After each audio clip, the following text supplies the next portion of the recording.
गुजरात की सौगात देसी तरीके से बनी हुई पंजीरी। वैसे तो इसको आम इलाकों में मुख्तलिफ ज़ुबानों से भी जाना जाता है, लेकिन हम इसको पंजीरी ही कहते हैं और मेरी अम्मी ने जिस तरीके से सिखाई थी वही तरीका मैं आपके साथ शेयर करने जा रही हूँ।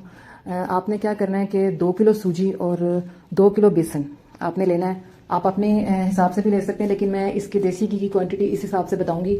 2 किलो देसी घी और 4 किलो जो है वो टोटल क्वांटिटी इसकी बन जाती है, मतलब कि 2 किलो सूजी और 2 किलो बेसन। अब आपने सूजी को अलग से भूनना है। सूजी के लिए आपको चाहिए होगा 1 kg देसी घी, लेकिन जो बेसन है वो देसी घी ज़्यादा कंज्यूम करता है, तो वो जो है उसमें 1.5 जो kg है वो यूज़ होगा।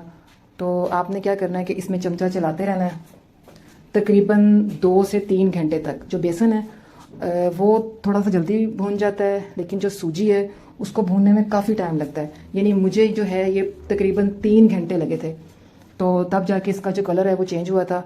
अच्छा कि देखें, इसको मेन इसका काम सिर्फ इसकी बुनाई करना है, उसके अलावा इसका कोई वो मुश्किल काम नहीं है।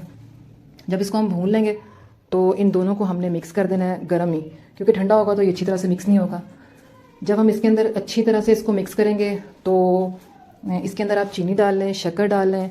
इन दोनों का टेस्ट जो है वो सेम है, लेकिन ऑब्वियसली चीनी जो है वो इतनी सेहत के लिए अच्छी नहीं है जितनी शक्कर है। तो दोनों तरीक़ों से मैंने ट्राई किया, शक्कर भी और चीनी भी।